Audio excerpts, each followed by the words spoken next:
اللهم صل على سيدنا مولانا محمد معدن الجود والکرم وآلہ وصحبہ وبارک وسلم۔ حمد و صلات کے بعد اللہ تعالیٰ اپنے بندوں سے بڑی ہی محبت فرماتا ہے۔ بغیر طلب کے، بغیر دعا کے رزق، مال، اولاد، صحت، عافیت، دوست، احباب، ماں باپ، یہ سب نعمتیں اللہ بغیر طلب کے بندوں کو عطا فرماتا ہے۔ اللہ تبارک و تعالی اپنے بندوں کے حق میں رحمت والے فیصلے کرتا ہے، درگزر والا معاملہ فرماتا ہے۔ جگہ جگہ قرآن مجید میں اللہ تعالیٰ نے اپنے بندوں پر رحمت کرنے کا ذکر فرمایا ہے۔ ان اللہ یغفر الذنوب جمیعا، فرمایا بے شک رب تمہارے سارے ہی گناہ معاف فرما دے گا، تم نا امید نہ ہونا، وہ معاف کر دے گا تمہیں۔ قرآن مجید میں فرمایا ان اللہ بالناس لرؤوف الرحیم، بے شک اللہ اپنے بندوں پر بڑا ہی مہربان اور نہایت ہی رحم کرنے والا، رؤوف اور رحیم ہے، بڑا مہربان ہے، کرم فرماتا ہے۔ اللہ تعالیٰ اپنے بندوں سے بڑا جلد راضی ہو جاتا ہے، وہ اپنے بندوں کو بہت زیادہ مشقت میں نہیں ڈالتا، وہ اپنے بندوں سے اپنی نعمتوں کا بدلہ نہیں چاہتا، بہت سخت مشقت والی عبادتیں نعمتوں کے بدلے نہیں چاہتا، وہ بڑی جلدی رحم فرماتا ہے۔ ماں پیار کرتی ہے اپنے بچے سے، لیکن وہ ناراض بھی ہو جاتی ہے بعض چیزوں پہ، بعض معاملات اس کا دل بھی دکھاتے ہیں، بعض جگہ وہ رو کے یہ بھی کہتی ہے کہ تو نے میری محبت کا کوئی نتیجہ نہیں مجھے دیا، میری ساری کمائی تو نے ضائع کر دی۔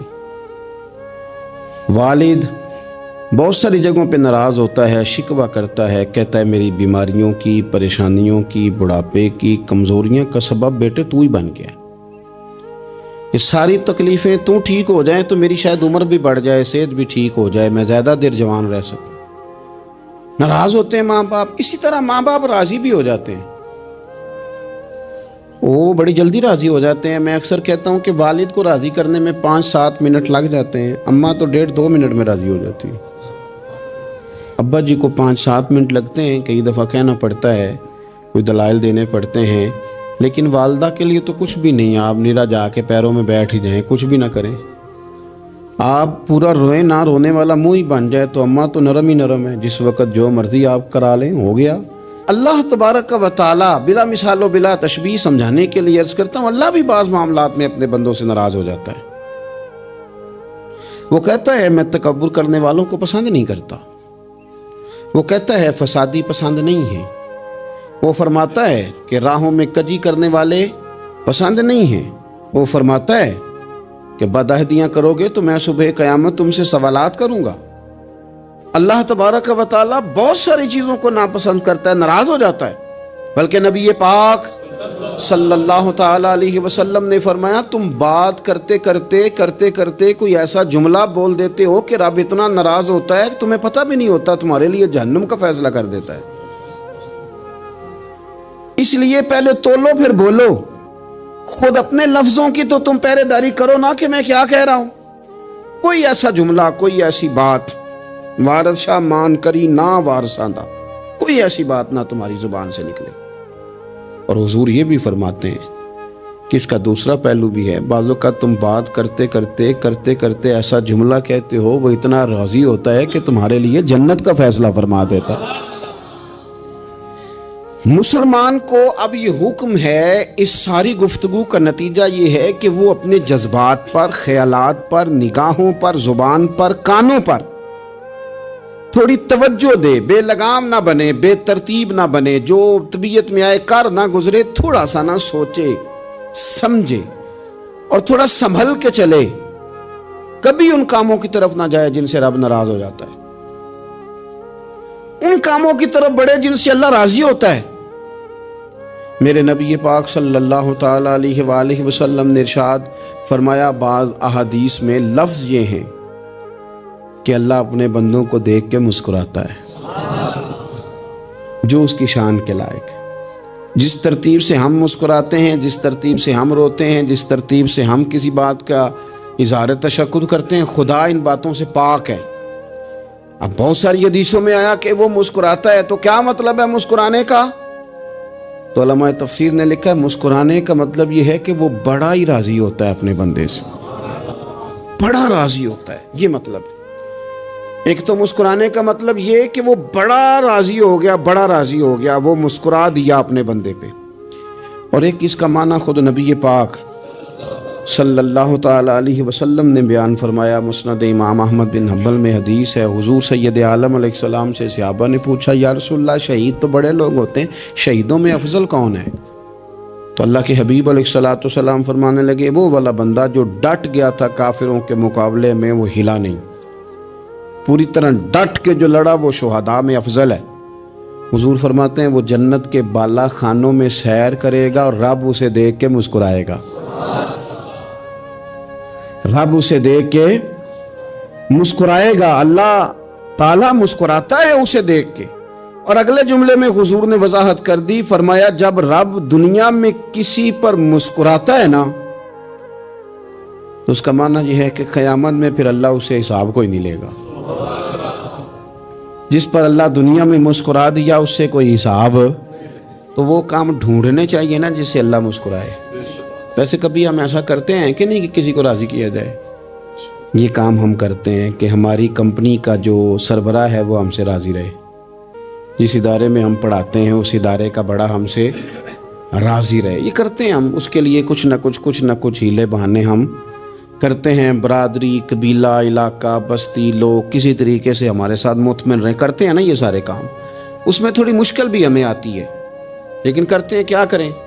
گھر میں بھی کئی دفعہ ایسا ماحول بنانا پڑتا ہے۔ چلیں ایک اور میٹھی مثال دیتے ہیں، زیادہ سمجھ میں آئے گی۔ چھوٹا بچہ خوش رہے، آپ اس کے لیے محنت نہیں کرتے؟ وہ چھوٹا ہے، اس کو خوش کرنا فرض ہے ابا پہ، لیکن وہ کہتا ہے کہ میں نے موٹر سائیکل لینا ہے، چھوٹا ہے چلا ہی نہیں پائے گا، تو ابا پھر اسے راضی کرتا ہے، کہتا ہے بیٹے چھوٹا سائیکل لے لے، چل میں تجھے اڑانے والا جہاز لے دیتا ہوں۔ مقصود کیا ہے کہ اس کو ناراض نہیں کرنا، یہ روئے نہ، اس کا دل نہ ٹوٹے۔ ہو یارو سنو نا میں کیا کہہ رہا ہوں، اگر چھوٹے بچے کے لیے وہ چیزیں ڈھونڈتے ہو، میرے ابا جی نا اپنے نواسے کے لیے کھلونا لے کے آئے تو بچہ بڑا ہی کھیلا، تو ابا جی کہنے لگے لو پیسے پورے ہو گئے، میرے بچے کو پسند بڑا ہے نا، پیسے پورے کر چھڑے نے، دیکھو نا جی کتنا اس کو راضی ہوا ہے۔ تو انسان کیا کرتا ہے کہ کوشش کرتا ہے، چھوٹا بچہ بھی ناراض نہ ہو تو وہ چیزیں وہ ڈھونڈتا ہے کہ اس کو کیا پسند ہے، چاکلیٹ لے جاؤں، فلاں چیز لے جاؤں، آئس کریم لے جاؤں۔ تو ایک بچے کے لیے، گھر کے لیے، سربراہ کے لیے اتنی محنت کرتے ہو تو وہ کام بھی ہمیں ڈھونڈ کے تلاش کرنے چاہیے نا جس سے رب راضی ہوتا ہے، اللہ راضی ہوتا ہے۔ بتاؤں وہ کون کون سے کام ہیں؟ نبی کریم صلی اللہ تعالی علیہ وسلم نے ارشاد فرمایا 3 لوگ ہیں جنہیں دیکھ کے رب مسکراتا ہے۔ یا رسول اللہ صلی اللہ علیہ وسلم وہ کون کون سے؟ تو محبوب فرمانے لگے ایک وہ بندہ ساری مخلوق سوئی ہے، آدھی رات ہے، رات کا پچھلا پہر ہے، اس نے اٹھ کے وضو کر لیا، مصلی پہ کھڑا ہو گیا خدا کی یاد میں، فرمایا اسے دیکھ کے رب مسکراتا ہے جو اس کی شان کے لائق ہے، مسکراتا ہے اللہ۔ یہ تو سونے کا ٹائم تھا، یہ تو گہری نیند آنے کا وقت تھا، رات کا پچھلا پہر۔ رات پوے تے بے درداں نو نیند پیاری آوے، تے درد منداں نو یاد سجن دی ستیاں وی آن جگاوے، اور ساون کی کالی راتوں میں جب بوندا باندی ہوتی ہے، وہ راتوں کو اٹھ روتے ہیں جب خلقت ساری سوتی ہے، اللہ مسکراتا ہے۔ اور سننا میرے بھائی، میرے نبی پاک صلی اللہ تعالی علیہ وسلم فرماتے ہیں جب مسلمان نماز کے لیے صفیں بناتے ہیں نا، ترتیب لگ رہی ہوتی ہے، اب اللہ کی بارگاہ میں کھڑے ہوں گے، قیام کریں گے، رکوع کریں گے، سجود کریں گے، فرمایا جب مومن صفیں بناتے ہیں تو رب دیکھ کے مسکراتا ہے، مسکراتا ہے۔ کمال ہو گئے عروج بندگی کا، جب بندے کو دیکھ کے رب مسکرائے، خدا بندے سے خود پوچھے بتا تیری رضا کیا ہے، مسکراتا ہے۔ اور میرے نبی پاک علیہ السلام فرماتے ہیں جب مجاہد جہاد کے لیے صفیں سیدھی کرتے ہیں، آج تو یہ رب کے نام پہ مرنے ہی آ گئے، یہ صفوں میں کھڑے ہوں گے، ترتیب سے لڑیں گے، ترتیب سے گلا کاٹیں گے کافروں کا، یا شہادت لیں گے، فرمایا جب جہاد کے لوگ صفیں بناتے ہیں تو رب انہیں دیکھ کے مسکراتا ہے۔ کتنے نصیبوں والا وہ بندہ ہے جسے دیکھ کے مسکرا دیا۔ او یار کبھی تیرا بیٹا تیرے سامنے مسکرائے نا چھوٹا تو تیرا دل باغ باغ ہو جاتا ہے۔ تیری ماں بیمار کسی ایک دن صحیح طرح ہنس پڑے تو طبیعت خوش ہو جاتی۔ مجھے بتاؤ نا جس کا رب بھی اسے دیکھ کے ہنس پڑے، جو اس کی شان کے لائق ہے، کیا اس بندے کے نصیبیں ہیں، کیا اس کے مقدر ہیں۔ آپ اس مقام پر اپنے آپ کو لائیں۔ اب دیکھیں نا یہ حدیث آپ نے سن لی، اب ہم نے نا اس طرح صفحے نہیں بنانے جس طرح ساری دنیا، اب ذرا صفحے بھی شوق سے بنائیں گے۔ آپ ذرا تھوڑا سا شوق پیدا کریں گے، بھئی یہ تو میں وہ کام کرنے لگا ہوں جسے دیکھ کے رب مسکراتا ہے۔ نبی پاک صلی اللہ علیہ وسلم نے فرمایا جب کوئی بندہ توبہ کرتا ہے نا، ہم توبہ کا رٹا لگاتے ہیں، یا اللہ میری توبہ یا اللہ۔ اور توبہ کا تو مطلب یہ ہے کہ پچھلے گناہوں سے پکی توبہ، آج کے بعد یہ غلطی نہ کرنے کا پکا وعدہ۔ تو نے ساری شب برات رو کے گزاری ہے، بتا سویرے جھوٹ جوڑنے کا ارادہ ہے تیرا؟ آج کے بعد رشوت تو نہیں نہ لے گا، ملاوٹ تو نہیں نہ کرے گا، یہ توبہ ہے۔ اور اگر سارے کام اسی طرح کرنے تو پھر یہ توبہ کا رٹا ہے، جتنا مرضی لگاؤ۔ حضرت علی بن ربیعہ رضی اللہ تعالیٰ عنہ فرماتے ہیں میں مولا علی کے ساتھ تھا، مقام حرہ کی طرف جا رہے تھے، حضرت علی نے ہاتھ اٹھا کے دعا مانگی ہماری تعلیم کے لیے، ورنہ حضرت علی ہم صحابہ کو محفوظ عن الخطا تو مانتے ہیں نا۔ ہاتھ اٹھا کے کہا اے اللہ ہمارے گناہ بخش دے، تیرے علاوہ کوئی معاف کرنے والا نہیں۔ اور پھر حضرت علی آسمان کی طرف دیکھا اور دیکھ کے نا حضرت علی بن ربیعہ کو تو مسکرائے۔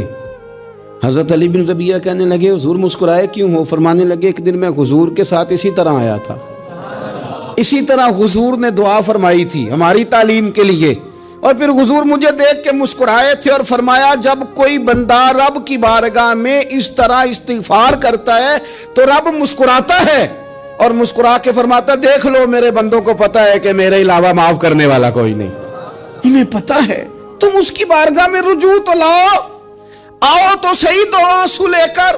اقبال کہتے ہیں کہ موتی سمجھ کے شان کریمی نے چن لیا، قطرے دو گرے میرے ار کے انفعال کے، دو میں نے آنسو بہائے تھے تو اس کے کرم نے تو موتی سمجھ کے چن لیے۔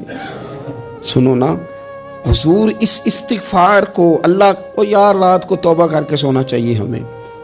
کچھ غلطیاں ہم کرنا نہیں چاہتے پر ہم سے ہو جاتی ہیں، کچھ دل ہم توڑنا نہیں چاہتے پر وہ ٹوٹ جاتے ہیں، ہماری مجبوری ہوتی ہے ٹوٹ جاتے ہیں۔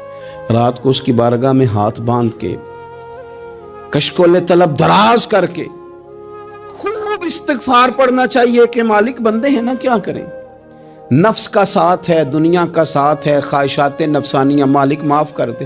درد سے توبہ، رسم نہ ہو، کہانی نہ ہو، لفظ نہ ہو، جملے نہ ہو، اور جناب ایسے لوگوں کے بیچ بڑے ہاتھ باندھ کے اور بڑا کوئی ضرورت نہیں، آپ اکیلے اپنی چارپائی پہ بستر کے اندر منہ دے کے بھی درد سے کہیں گے نا معاف کر دے تو وہ تو مہربانی بڑا ہے۔ میرے نبی پاک صلی اللہ علیہ وسلم مثال دیتے ہیں، فرمایا ایک آدمی صحرا میں جا رہا، صحابہ سے حضور خطاب کر رہے ہیں، فرمایا ایک آدمی صحرا میں جا رہا تھا، اس نے اپنی اونٹنی پہ کھانا پانی پیسے ہر چیز رکھی ہوئی تھی، صحرا تھا بہت بڑا، درمیان صحرا کے گیا تو تھوڑا سا سستانے کے لیے آرام کرنے کے لیے اونٹنی سے نیچے اترا۔ اب اس نے اونٹنی کی لگام، اونٹنی کی نکیل اپنے سرہانے کے نیچے رکھی، ہاتھ کے ساتھ پکڑی اور سو گیا۔ تھوڑی ہی دیر کے بعد جب اس کی آنکھ کھلی تو دیکھا اونٹنی غائب ہے۔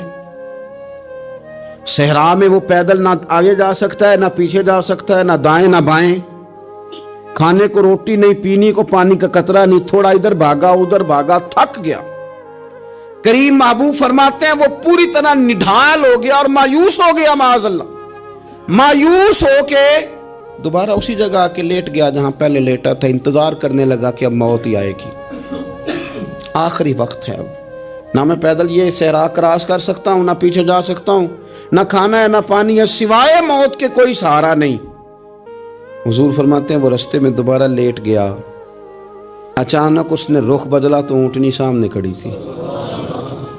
حضور نے صحابہ سے پوچھا بتاؤ نا اسے بھلا کتنی کو خوشی ہوگی؟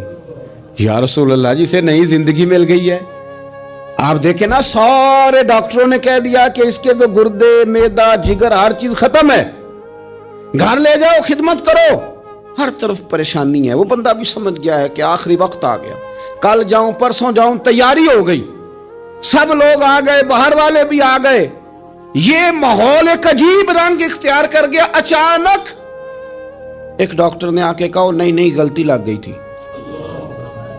مجھے بتائیے انداز کیا ہوتا ہے؟ بغیر دوائی کے بندہ اٹھ کے کھڑا نہیں ہو جاتا. او میں تو بچ گیا ہوں. نبی پاک صلی اللہ علیہ وسلم فرمانے لگے اس کی اونٹنی مل گئی. بتاؤ بھلا اسے کتنی خوشی ہوگی. یا رسول اللہ وہ تو دوبارہ دنیا میں آ گیا. حضور فرمانے لگے اسے کچھ بھی خوشی نہیں ہوئی. جب کوئی رب کا گناہگار بندہ آ کے توبہ کرتا ہے, رب کو اس سے کئی گنا زیادہ خوشی ہوتی ہے. میرا بندہ آ گیا ہے, میرا بندہ آ گیا ہے, میرے گھر آ گیا. اس نے آنسو بہائے ہیں. اس نے کہا اللہ میں تیرا ہی ہوں, تیرا ہی رزق کھاتا ہوں, تیری ہی زمین پہ رہتا ہوں, تیرے نام سے میری سانسیں چلتی ہیں. وہ آ گیا. فرمایا اس اونٹنی والے سے زیادہ رب کو خوشی ہوتی ہے جب گناہگار آ کے توبہ کرتے. گناہگاروں کے آنسو اس کی بارگاہ میں بڑے مقبول ہیں, لیکن ہم رسم ادا کرتے ہیں, توبہ نہیں کرتے.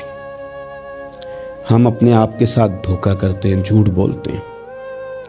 ہم بندہ کوئی ناراض ہو جائے تو ہمیں کو نہیں نیند آتی, اس کے گھر چلے جاتے ہیں. ہم اپنے سارے رشتوں کو, تعلقات کو مینٹین کر کے رکھنے کے عادی ہیں. ہمیں پتہ ہے کہ وہاں میں نہیں جا سکا تو بیٹا بھیجتا ہوں, فلاں شادی پہ میں نہیں جا سکا تو بھتیجا بھیجتا ہوں, بھائی بھیجتا ہوں. ہر تعلق کا ہم نے خیال رکھا کوئی روٹھ نہ جائے. لیکن کمال ہے نا, یہ نہیں سوچا کہ اگر رب روٹھ گیا تو, جب وہ روٹھ جائے نا تو سارے رشتے بھی بندے کے پاس موجود ہوں تو کوئی کارآمد نہیں ہوتا. پھر کروڑوں روپیہ جیب میں ہوں تو ڈاکٹروں کی دوائیاں اثر نہیں کرتی. وہ روٹھ جائے تو پھر انسان اس طرح سے پھسلتا ہے کہ بڑے بڑے اس کے پاس دروازے ہوتے ہیں پر کسی جگہ اس کا ہاتھ نہیں لگتا. خدا را خیال کریں, دنیا روٹتی ہے تو روٹھ جائے, رب رسول ناراض نہ ہونے پائے, اس کا خیال کریں. حضور فرماتے ہیں وہ مسکراتا ہے, اسے خوشی ہوتی ہے جب کوئی اس کا بندہ اس کی طرف رجوع کرتا ہے. میرے عزیزو, رسول پاک صلی اللہ تعالی علیہ وسلم نے ان لوگوں کے تذکرے کیے جنہیں دیکھ کے رب مسکراتا ہے. ہم نا گناہگاروں پر بھی فتویٰ دینے میں جلدی کرتے ہیں اور نیکی پر بشارت دینے میں بھی جلدی کرتے ہیں, حالانکہ یہ ہماری ذمہ داری نہیں. پتہ نہیں اللہ تعالیٰ کس کو کب توفیق توبہ دے کے اپنے قریب کر لے, لیکن بڑی جلدی ہے, بڑی جلدی فتویٰ دینے میں. اور یہ فتویٰ صرف مفتیوں کا نہیں رہ گیا, یہ میری طرح کے, آپ کی طرح کے ڈھیروں لوگ ہیں جنہوں نے جیبوں میں فتوے ڈالے ہوئے. بھئی آپ نے کیوں ذمہ داری لے لی ہے جنت میں داخل کرنے کی اور نکالنے کی؟ یہ تو میرے رب کریم کا کرم ہے, وہ جس کو چاہے جب چاہے جتنا چاہے عطا کرے. لیکن کچھ لوگ نا بڑے پکے ہو گئے ہیں کہ شاید جو میں سوچ رہا ہوں وہی درست ہے. کبھی کبھی کچھ چیزیں عجیب بھی ہوتی ہیں, لہذا خدا کی رحمت پر بھروسہ کر کے بات کرنی چاہیے. اپنی مرضی کے فتوے نہیں داغنے چاہیے.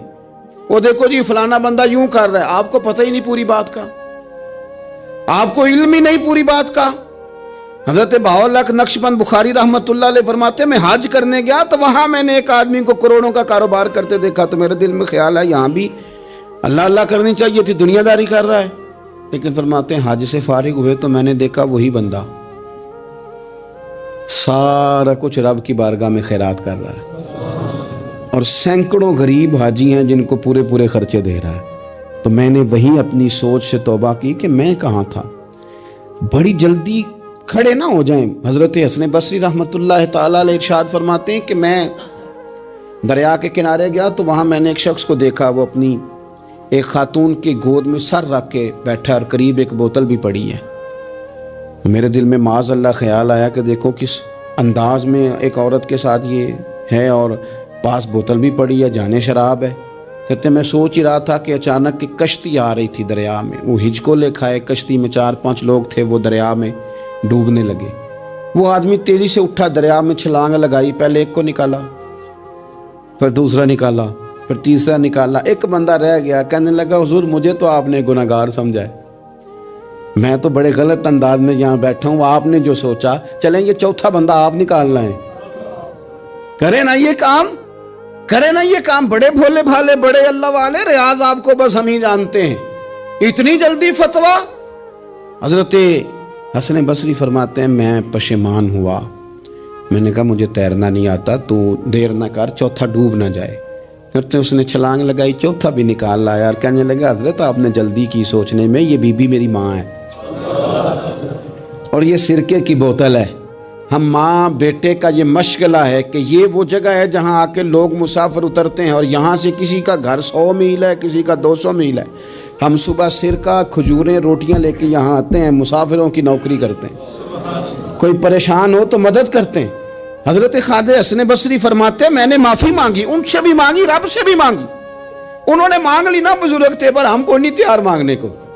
ہم ہر وقت بدگمانیاں، وہ فلانا فلانے جرم کرتا تھا، میں اسے اب کیسے نیک مان لوں؟ بھئی اب وہ نمازی ہے، خدا کے گھر آتا جاتا ہے، اب اللہ کی بارگاہ میں حاضر ہوتا ہے۔ جب رب نے معاف کر دیا تو بھی سوچ بدل جا۔ سنیں حضور کیا فرماتے ہیں۔ نبی پاک صاحب اللہ صلی اللہ تعالی علیہ وسلم فرماتے ہیں، مسند امام احمد بن حنبل دیکھیے، فرمایا رب اس وقت بڑا ہی مسکرائے گا جب قاتل بھی جنت میں جائے گا، مقتول بھی جنت میں جائے گا۔ یا رسول اللہ مقتول تو گیا، یہ قاتل کیسے چلا گیا؟ حضور فرماتے ہیں جائے گا، اور جائے گا اور رب مسکرائے گا، جو اس کی شان کے لائق ہے۔ یا رسول اللہ کس طرح؟ تو نبی پاک صلی اللہ علیہ وسلم فرمانے لگے اس نے ایک مومن کو قتل کیا تھا، وہ شہید ہو کے جنت میں چلا گیا، اب اللہ نے بعد میں اسے توبہ کی توفیق دے دی۔ پہلے اس نے کلمہ پڑھا، پھر یہ میدان میں اترا، کافروں سے لڑا، یہ شہید ہوا، رب نے اسے بھی جنت دے دی۔ قاتل بھی جنت میں، مقتول بھی جنت میں، اور بات اتنی انوکھی ہے کہ رب دیکھ کے مسکرا رہا ہے، جو اس کی شان کے لائق ہے۔ ہم جلدی میں ہیں، ہم انتظار نہیں کر رہے کہ شاید توبہ کر جائے، ہم انتظار نہیں کر رہے، لیکن میرے عزیز اتنی جلدی نہ کریں۔ سوچوں کا صاف ہونا، ذہنوں کا پاک ہونا، اور لوگوں کے بارے میں گمان کا اچھا ہونا۔ آپ کسی نفسیات کے ڈاکٹر کے پاس چلے جائیں، اسے کہیں ٹینشن بڑی ہے، میں ان کے مضامین پڑھتا رہتا ہوں، وہ سب سے پہلا سبق آپ کو یہ پڑھائیں گے کہ اچھا سوچا کریں۔ اچھا سوچنے سے بندہ تندرست رہتا ہے۔ کس سے بندہ تندرست رہتا ہے؟ ہیں جی واقعی، یعنی اس والے پڑوسی کے بارے میں بھی اچھا سوچنا ہے، گھر میں اس والے کے بارے میں بھی، چھوٹے بھائی کے بارے میں بھی اچھا سوچنا ہے، اور بڑے کے بارے میں بھی اچھا ہی سوچنا ہے۔ یعنی اپنی برادری قبیلے کے بارے میں بھی اچھا سوچیں، جو قبیلے کا نہیں اس کے بارے میں بھی چلیں تھوڑا سا اچھا سوچ لیں۔ اپنے بارے میں تو اچھا سوچا ہے بڑا، میں کہتا ہوں کہ ہم اپنی غلطیوں سمیت اپنے آپ سے بڑا پیار کرتے ہیں، اور دوسرے کی ایک غلطی نظر آ جائے تو ہمیں گھن آنے لگ جاتی ہے۔ آپ جلدی نہ کریں، مالک نے موقع دیا ہے بندوں کو، نہ وہ کسی کا رزق چھین رہا ہے، نہ سانسیں چھین رہا ہے، وہ اپنی زمین پہ چلنے بھی دے رہا ہے، رہنے بھی دے رہا ہے۔ تو جب اس نے موقع دیا ہے آپ بھی تھوڑا موقع دیں، اللہ بڑا کریم ہے، دروازے کھولے گا، اس کے بندے اس کی بارگاہ تک پہنچیں گے۔ بدگمانیاں اور پھر بدگمانیوں کا عروج، اور اس لیول تک جا کے بات کر دینا ہے کہ جہاں سے خوف آئے کہ یار یہ بات نہیں کرنی چاہیے۔ رسول کائنات سرور دو عالم صلی اللہ تعالی علیہ وسلم فرماتے ہیں کہ اللہ مسکراتا ہے۔ دیکھو ہمارے ہاں نا ایک اور بھی مسئلہ بن گیا ہے، میں نے کچھ لوگوں کو نا پکا، میرے پیارے ہیں، محبت ہے مجھے، تو میں چونکہ آپ میری کلاس ہیں، میں مشاہداتی اور تجرباتی باتیں بھی کر لیتا ہوں، اسی کی روشنی میں کئی دفعہ گفتگو بھی تیار کرتا ہوں۔ کچھ لوگوں نے نا پکا ذہن بنا لیا یہ کہنے کا کہ ہاتھ بڑا تنگ ہے، پکا، آپ جس وقت پوچھ لیں ان کا ہاتھ اور بڑا ہی زیادہ تنگ ہے۔ آپ یقین کریں، بہن کا جو خامند ہے وہ کہہ رہا ہے جا حصہ لے کے آ، تیرے بھائیوں کی کمائی تو نہیں، تیرے ابا کی ہے، لے کے آ۔ وہ بیچاری اس کی منتیں کر رہی ہے، کہتی ہے اگر جاؤں گی نا تو وہ کہیں گے حصہ لے جا، آج کے بعد ہمارے گھر نہ آنا، میرا دروازہ نہ بند کرو، مہربانی کرو۔ اور بھائی سے بات کرتی ہے تو کہتا ہے ہاتھ ہی بڑا تنگ ہے، جب ٹھیک ہوگا تو دے دوں گا۔ نہ کریں یہ ظلم، ہمارے اپنے تڑپتے رہتے ہیں اور ہماری دولتیں اندر پڑی رہتی ہیں، ہمارے اپنے چھوٹی چھوٹی ضروریات کے لیے پریشان ہوتے ہیں، لیکن ہم بڑے بڑے بہانے ہیں ہمارے پاس، کہتے ہیں یہ نکمہ ہے، یہ نکھٹو ہے، یہ کام نہیں کرتا، اس میں فلانا ہے، بے فلانا ہے، بلہذا میں نے نہیں ساتھ چلنا۔ اظہار جب آپ کے اندر پیدا ہوتا ہے نا، اظہار جب کسی کے لیے آپ حساس ہوتے ہیں تو آپ کو بھی سرور حاصل ہوتا ہے۔ نہ کریں یہ کام کہ آپ کو اللہ نے وسعت دی اور ہر وقت آپ ہاتھ تانگ ہونے کا رونا رو رہے ہیں۔ ہر وقت آپ یہ کہہ رہے ہیں میں بڑی آزمائش میں ہوں، جب خدا نے آپ پہ نہیں ڈالی تو اتنے جھوٹ بولنا صرف اس لیے کہ میرے پیسے بچ جائیں، صرف اس لیے کہانی سنانا کہ حالات میرے بڑے خراب ہیں کہ کوئی بندہ میرے سے کوئی تھوڑا بہت قرض نہ مانگ لے۔ سنو، نبی پاک صلی اللہ علیہ وسلم کے پاس مہمان آ گیا، بخاری مسلم ہے، حضور نے ازواج مطہرات کے گھروں میں پیغام بھیجا، کچھ چیز ہے ضیافت کے لیے؟ یا رسول اللہ کچھ بھی نہیں، یہ دو جہاں کے شاہ ہیں اور پاس کچھ رکھتے نہیں، دو جہاں کی نعمتیں ہیں ان کے خالی ہاتھ میں۔ یا رسول اللہ کوئی چیز بھی نہیں۔ حضور نے صحابہ کے مجمع پہ نظر ڈالی، یا رسول اللہ صلی اللہ علیہ وسلم حکم ہو، تو حضور فرمانے لگے تم میں سے کوئی بندہ ہے جو اسے گھر لے جائے روٹی کھلائے؟ ایک صحابی اٹھے فوراً، حضور میں لے کے جاتا ہوں کھانا کھلاتا ہوں۔ فرماتے ہیں میرے گھر میں صرف بچوں کا کھانا تھا، یہ نہیں کہ فریزر بھرا ہوا ہے نعمتوں سے، صرف بچوں کا کھانا، یہ نہیں کہ کسی کو دیکھ کے اپنی ہنڈیا پہ برتن دے لیا، صرف بچوں کا کھانا۔ کہتے ہیں گھر گیا، بیوی سے کہا کیا کیفیت ہے؟ کہنے لگی بچوں کی روٹی ہے۔ میں نے کہا بچے سلا دے، صبح ناشتہ کر لیں گے۔ تو کہنے لگی آپ کیا کھائیں گے؟ تو میں نے کہا نہ میں کھاؤں گا نہ تو کھائے گی، مہمان جو نبی پاک کا ہے۔ کہا اچھا، اب ذرا تجویز دیکھو میاں بیوی کی سوجھی آپس میں۔ کہتے ہیں کھانا لگا دینا، کیونکہ ایک آدھ بندے کا کھانا ہے۔ اپنی غربتوں کا ہر جگہ اظہار کرنا، رونا رونا، یہ دیکھو غربت کیسے چھپائی جا رہی۔ اس کو کہا نہیں کہ چل تو تھوڑا رحم کھا، تو آیا ہے تو تھوڑا رحم کھا، یہ نہیں کہا اٹھ کے نا تو کھانا رکھنا اور اٹھ کے نا چراغ ٹھیک کرنے کے بہانے بجھا دینا۔ ہم دنیا والوں کے سامنے کیوں اپنے دکھ بیان کریں؟ ہم جو کہیں گے رب رسول کی بارگاہ میں کہیں گے۔ تو نا چراغ ٹھیک کرنے کے بہانے، اہلیہ اٹھی، کھانا دینے کے بعد چراغ ٹھیک کرنے کے بہانے بجھا دیا۔ خامد بھی ہاتھ چلاتے رہے، بیوی کبھی برتن رکھتی کبھی اٹھاتی، پتہ چلے کہ کھانا کھا رہے ہیں، کھانا کھایا جا رہا ہے۔ کہتے ہیں مہمان پیٹ بھر کے کھانا کھا گیا۔ یہ کام ہوا رات کے اندھیرے میں، اس وقت ہوا جب چراغ بھی بند تھا، اس وقت ہوا جب کوئی دیکھنے والا نہیں تھا، کسی پڑوسی کو بھی خبر نہیں تھی۔ فرماتے ہیں صبح کے اجالے میں اس مہمان کو لے کے مسجد نبوی میں نے قدم رکھا تو نبی کریم نے فرمایا رات جو تم نے کام کیا ہے نا اسے دیکھ کے میرا رب بڑا مسکرایا ہے، اللہ بڑا مسکرایا ہے۔ اللہ تر دامنی پہ شیخ ہماری نہ جائیے، ہم دامن نچوڑ دیں تو فرشتے وضو کریں۔ یہ شان ہے صحابہ کی۔